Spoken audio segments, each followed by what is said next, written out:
What's up, everybody? We over here on Bring the Smoke, man. And you already know my partner over here, William Coleman in the house, owner of 1865. And we got our guest today, man, brother Trevor Lucas, man. Just give him some background. This joker an artist, right? Like he an artist, like paint artist, not musician artist. He might do music too, but man, he painted a mural for Full Oaks. That's where we take care of the homeless people in Newport News, sometimes even Hampton and Williamsburg, because those cities don't have what we have. And I partner with them to keep the homeless in the nighttime during the winter months. And because in the winter months, that's when more homeless people come to need stuff. And a lot of time when it's sunny outside, they don't go because they don't want any order. Yeah. And so they'll rather be on the street than you tell them they got to go to bed at this time, or you can't go outside because once you got to go outside at a certain time to smoke because we can't keep letting you out and in for security reasons. So anyways, at the end of the day, he even let me participate in. He painted this beautiful mural to bring positive energy to those people, man. When you bring life to a place like that where people have no hope, man, it's just wild. I don't want to keep talking, man. He got to set this up, man. This dude is bad. When I tell you, cause you get me paint something like I look like an artist, baby, and I can't do nothing. I can do stick men, but now I can say I painted a mural at Full Oaks, baby. Go ahead, my dude. Well, my name is Trevor Lucas. Like Brother Maxwell said, I'm an artist and owner of Anomaly Art Studio. Anomaly is just different by design, man. It's my assignment for right now when it comes to artwork, but I'm a creative. As a creative, I try to use every gift that God gave me to basically do something good and uplift the community as best as possible. Yeah. So I've had my issues. I've had my dark times in my life. And I made it out of a burning house. I don't smell like smoke. What? So I can come back in and run in and get other people out, whether it be through my talks, whether it be through my artwork, whether it be just sitting down with somebody and having a conversation. I just want to be able to change the lives of those that's around me. Man, I like the way he said something when I was doing the painting. You know, I keep trying to say I'm doing the painting so they can know I painted. No, you did that. You did that, bro. Hey, low. So anyway, but he said something so dope. He said, I gotta paint this because they won't be here to hear what I say. Man, go into that, man. Yeah. Well, one thing that I love about art, man, even after I walk away, just like when you paint it, years down the line, somebody can walk up on that and they're gonna see what you did there. What are you gonna say to them? You know what I'm saying? So through my art, I not only leave a piece of myself, but I leave a piece of what I'm about and what I want to present to folks. You feel what I'm saying? So the mural that we're doing out there says hope on it. And I know the folks that are inhabiting the building, whether, you know, the label is homeless, the label is addict, the label is whatever. That's not what we was created to be. You feel what I'm saying? So the whole idea of the hope mural was, hope is powerful. Hope says, though I'm in this circumstance right now, this isn't where it's going to stop. You feel what I'm saying? I'm not going to stay here. There's more up the road for me. So I wanted to give somebody more of an optimistic view of what things are coming. And no matter what situation you in, there's always hope for better as long as I'm breathing. And I'm a testament of that because some of those guys got some of the same issues I had in the past. I ain't got it now, but that was because of the hope I had. I lost everything but hope. So I wanted to paint that on the wall to give that message. So even if I'm not there to tell you what it's about, you get a gist of what's going on and what I was thinking about. And you gotta love that because that's just one legacy. You know what I'm saying? Because so even when you're not here, that legacy is still here. Lives on, man. To lead on. So I definitely received that. The other question is, you ain't painting nothing around here, man. Oh, I know. You hear that? You right about that. You ain't painting nothing around here. Oh man, you right about 1865. 1865, baby. Listen. I'm gonna take that as an invitation. I know, right? Listen, whatever you need, I got you. I'd be honored to do that. So in construction, we say the devil is in the details, right? So I said that out loud to a person, and I was like, nah, the devil is not in the details. Let's eliminate that because it's just a metaphor and it's not to be taken figuratively. Absolutely. Like when you talk to younger people, the devil's in the details. They might not know. Yeah. Because they're thinking like the devil's in the details. It escapes them. The hardest part about finishing a project is details. Absolutely. It could be the finest stellar product, but the devil is in the details. So I said, I don't want to do that. I want to put the God is in the details. Absolutely. Thank you. You know what I'm Absolutely. saying? Absolutely. So I'd rather stick with that. So that's my piece, and that's what I want you to do for me. God is in the details. Absolutely, bro. You know what I mean? Dude, I specialize in bringing words to life. Yeah, man. yeah, yeah. So and I like that. So however you want to do it, I just want a canvas that I'm gonna put in the cigar lounge. God is in the details. You know what I mean? Because Absolutely, I do. That's part of my life. That's what it made me successful in everything I do. As far as the details, being detail oriented. But I used to say devil is in the details, but I'm like, nah. God is in the details, the difficult part. You know what I'm saying? The deeper you think it's harder to serve the devil or God? You know what I'm saying? Absolutely. So you the give him too thing much is- credit, bro. Right. You know what I'm saying? I don't want to put that out there. I'd rather say Yeah. God is in the details. I like that. So, I like that. That's what I need for 1865. Got you. I like that, man, because, man, the power of life and death is in the power of the tongue. And it's like, we be like, man, we down like 4 flat tires. You know what I'm saying? My ride or die. And we don't realize how legalistic the devil is. The Bible says that the power of life and death is in the power of the tongue. And, you know, we look around and be like, oh, Tupac was a prophet. Oh, Biggie was a prophet. No, they got what they spoke. Yeah. You know that mama don't cry even when they kill me. You know what I'm saying? Yeah. Oh, I feel like I ain't got nothing left. I know I'm about to face an early death. He Right got after what he death. spoke. Yeah, right. yeah, And so then he got killed because it says, the Bible says, that a man or woman is satisfied by the fruit of their lips. So if you say it, apparently that's what you want. And so he got what he asked for. And then, you're right, after Biggie saw dude die, then he came and made life after death. Like, dude, you dying. Why you doing Right, that? you speaking Do you it not over your get life. it? That is not prophetic. That is what you're getting because that's what you speak. Absolutely. You got to be careful of what you speak. You are a product of your tongue. The Bible says that God forgives us of everything we do, but he holds a record of everything you say. Why? You don't know what type of destruction happened in the world because of your mouth. Do you realize you a little G God? Jesus said you a little G God. And the same power that Jesus had to speak life or death, you have the same thing. Take that whole back. Take that. Yeah. Take it back again. Say it again. Break it down again. Say it again. The power of life and death is in your tongue, right? In fact, the way they figured out digital sound, they were in space. They spilled mercury and zinc. They mixed together, and whatever the radio was saying, it formed that. They said A, it made an A. B, it made a B. That's how we invented digital sound. Wow. You know how you used to play, remember the phone used to play Jingle Bells on the phone back in the day? Y'all young folk don't know about that. Because it's sound that's actually going through the computer to make that shape. Yeah. And so a scientist that was on the space shuttle began to say, he was an atheist and said, you know what? I now understand how God could speak the word into existence because it's all made of metals. And so he was like, it's scientific. Whatever you speak, that what you get. Have you ever said, man, I ain't heard from so-and-so in a long time. They call you. Right there. That is not coincidence. There you go. That's your power. There you go. Right? There If you I go. speak, my real estate company There you is going to be the bomb. It's going to blow up. That's what's going to happen because I get what I There you speak go. because I'm made in the image of God. Yeah. And the same way that God spoke the word into existence, I can speak my own Absolutely, world yeah. into Absolutely. existence. So when you say God is in the details, exactly. Absolutely That's way fact. better. Law, and somebody piggybacking on it, and the book is called The Law of Attraction. Laws of Attraction. Yeah. Reverend. It's a secret. But it's just the Bible. It's the same. It's just the thing. Bible. That's all it just is. fulfilling itself because it is laws of attraction. So whatever I speak, I attract. If I speak As a prosperity, man thinketh, so is it he. chases me. You know what I mean? So that's what I look at. When I look back at some of my Facebook posts, just thinking about some of the stuff I posted. Sometimes it's not about the big house. Sometimes it's not about the Mercedes. Sometimes you got to wait for your ass to mine. Boy, ain't God good. Yeah, man. I got it all. Absolutely. You know what I'm saying? Everything I said I was waiting for, I received. Absolutely. You see what I'm saying? Absolutely. God has never taken nothing from me that he didn't restore tenfold, 1,000-fold. I'm going to take it even further. Go ahead. The issue that I have with a lot of my folks is we love our entertainers. We love certain songs and music.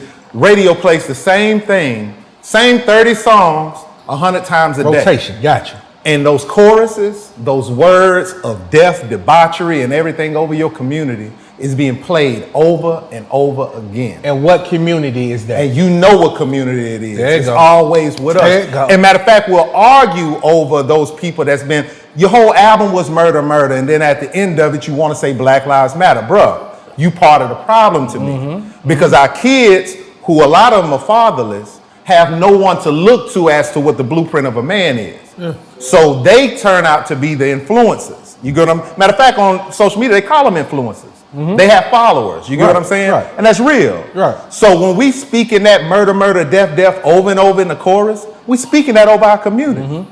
So I think that we need to change not only the soundtrack to our lives, but we also need to change the things that we allow to be spoken. But that's what they push.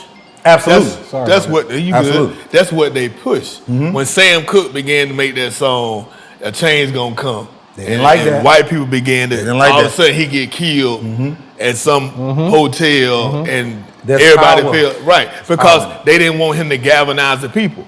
Look at what they did. They just did a movie on dude not that long ago. They call it Jesus, Judas and the Black Messiah. Oh yeah, the Black Panthers. Right. But he was bringing the KKK and black folk together because he was telling them how the police, even though I work with the police now, I'm just keeping it 100. But what the police, he was making everybody. He was like, that's who we gotta deal with. We gotta deal with the government because that's who taking our stuff. He had the KKK and black folk together. He went to a KKK meeting, son, and brought them together. Whenever you start bringing people together, and when you start, because see, the thing about it is the hate we have about ourselves and put it out there, and it's only a small percentage of people that control the wealth. Absolutely. So the thing about it is, and the information, right? And we stop fussing about black, white, this and that, and really all the middle class came together. We start realizing, hold on. They make stop signs in jail. Why they making all the money for free? We should have a white business, black business, Hispanic business. Somebody should be selling stop signs. Oh, they make a lot of these mattresses and bed springs in jail. Absolutely. That should be jobs for us. Hold on, I'm gonna rewind you too. Rewind. Those same record execs that put out the toxic music for us, most of them, if not all of them, had stock in privately owned prisons. So therefore, once they give you the information you need to put yourself in jail, then you get paid. They get paid off of the album sale or the download now, and they get paid again when you get your energy making it. Hold on, I'm gonna give it I'm gonna add to it. Okay. They not only do that, they put life insurance policies on the artists. I forgot about that. Every artist has. So you getting paid? That's their product. They gotta have insurance on their product because they know you're gonna die. Because you know you talking that gang, right? What could happen from it? We know who the ops, bro. How many rappers you seen die? Young rappers over the past couple years. Just a couple. Too many.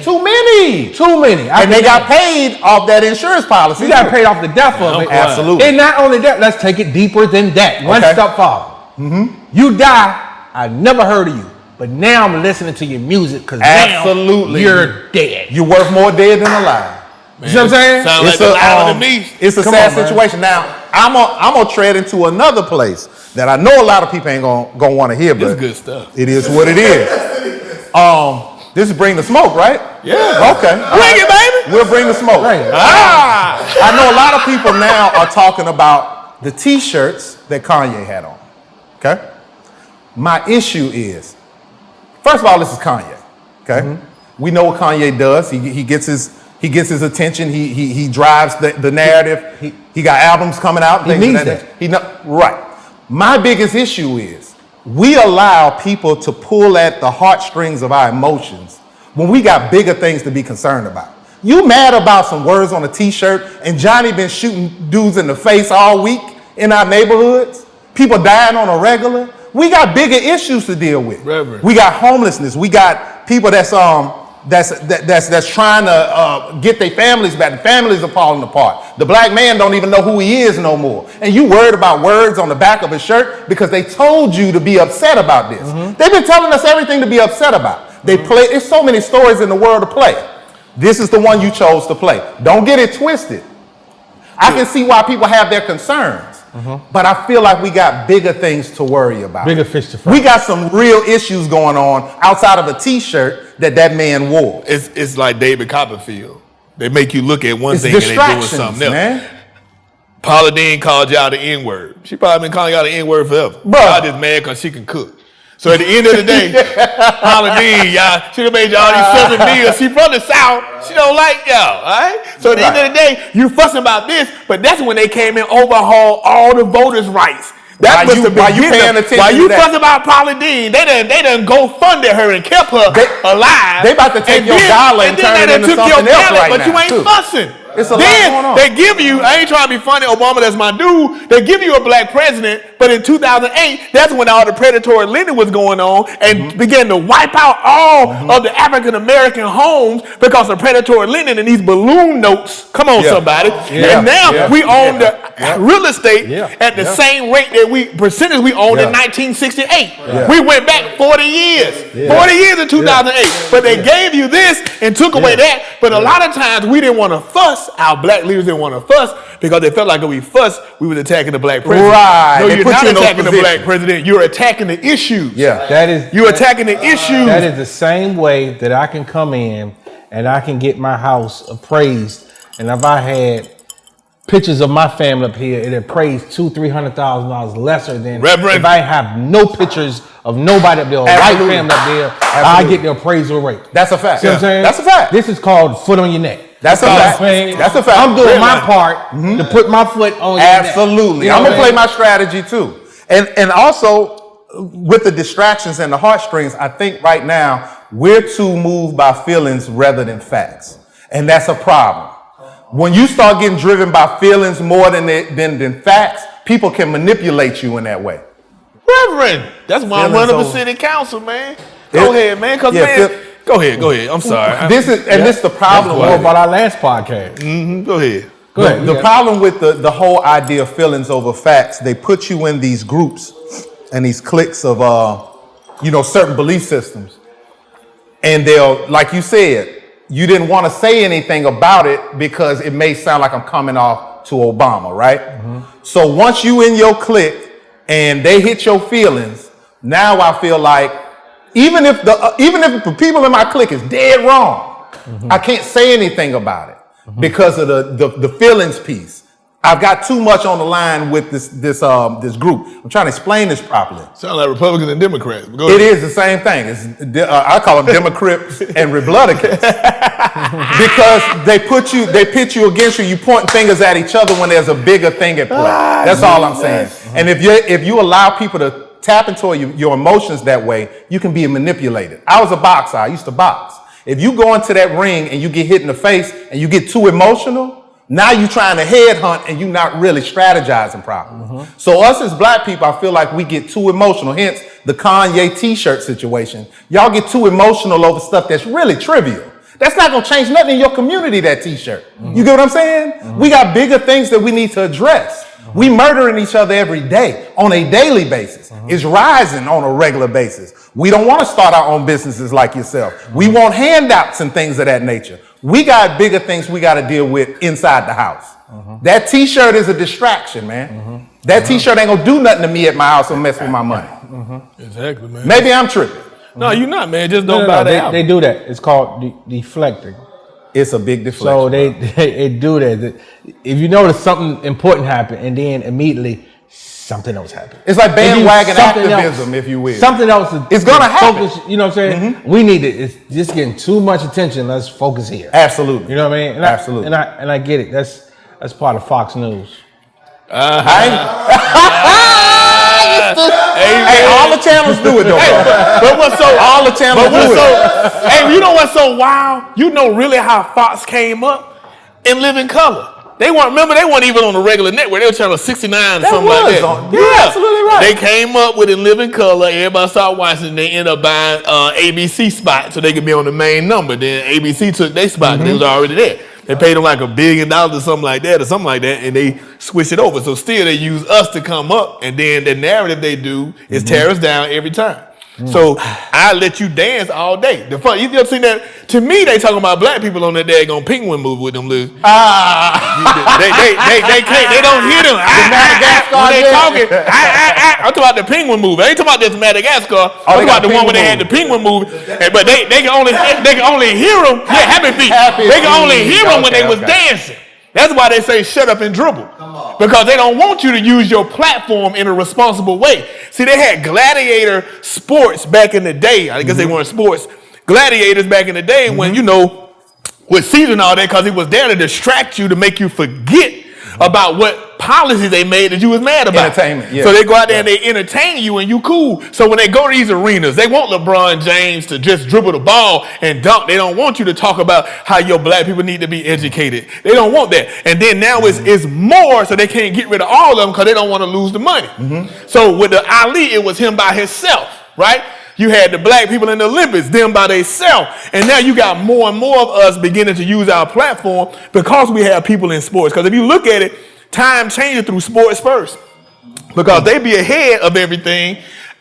But you got to have those people in places that would talk about it. But you got the artists who would talk about it. You got the preacher, the real estate broker, the business owner. You got the business owner over here. You understand? And we'll talk about those issues and put it out on our platforms and use our platforms to curate that change. Absolutely. And what we got to do is show them something. You understand? Show them something. Like a lot of times, I ain't going to try to be funny. You got to be able to relate to them.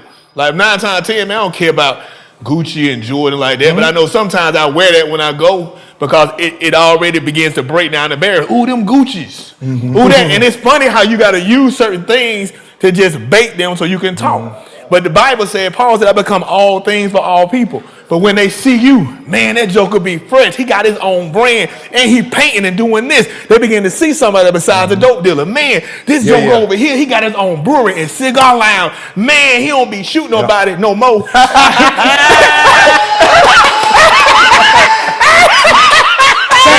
Change it for us all. Thank God for change. Thank God for change, y'all. You know what I'm saying? Yeah. Hallelujah. Hey, but if you kick in that door, you may get shot. I may have to come back. You kick in the wrong door. But I'm gonna tell you something. Television is a powerful tool. Yes, that is. Not just Fox. Peep me. I can tell, because see, I watch everything. Because you, Pastor, understand to protect your ear and eye gate is important. Reverend. Because in a little bit, somebody can tell you what to believe. If you've watched any local news station, they read teleprompters. If I was to play for you the local news from here, Albuquerque, New York, all over the United States, and I played for you the nationwide news, you will hear that they're repeating the exact same story. I'm not talking exact same story. If there's a joke in there, all the reporters across the nation are telling the same joke. Yeah, you're right. It's on the teleprompter. So if they decided to tell you a lie, it's perpetuated across the nation. So my thing is, I listen to everything. I listen to Fox. I listen to MSNBC. I listen to BBC. I listen to Wuhan News. That's in India. I listen to everything. I listen to The Groove at 9:30 a.m. on Sunday. Hey, The Groove as well. Get good information there. Go ahead. But I listen to it all to formulate my own opinions. Right. I can tell what channel you watch by your responses Reverend. to the things that I say to you. I know. If I talk to you about the Kanye shirt, I can tell you what channel you watch by your argument points you give me back. I can tell you, if I talk to you about Trump or Biden, I can tell you what channel you watch based on your argument points. They ain't even your own no more. Right. You're repeating what you heard. Propaganda. And you got to understand, we don't even know them people. I don't know Trump. I don't know Biden. All I know is the things that I see them do. But what they tell me on TV is what they want me to know and what they want me to regurgitate. We have to have our own thoughts these days, man, because we're being puppeted. Right. I think we're being propagandized. Always, man. That's why you got to look at it, man. I ain't saying he did it. I ain't say he did it. Yeah. I ain't say he did it. I ain't say he didn't do it. I don't know what happened with Cosby, but I do know this. It's been 3 times that he tried to buy NBC. I've heard that too. He tried to buy NBC. Even Oprah said it. He tried to buy NBC before. Then all of a sudden, his son was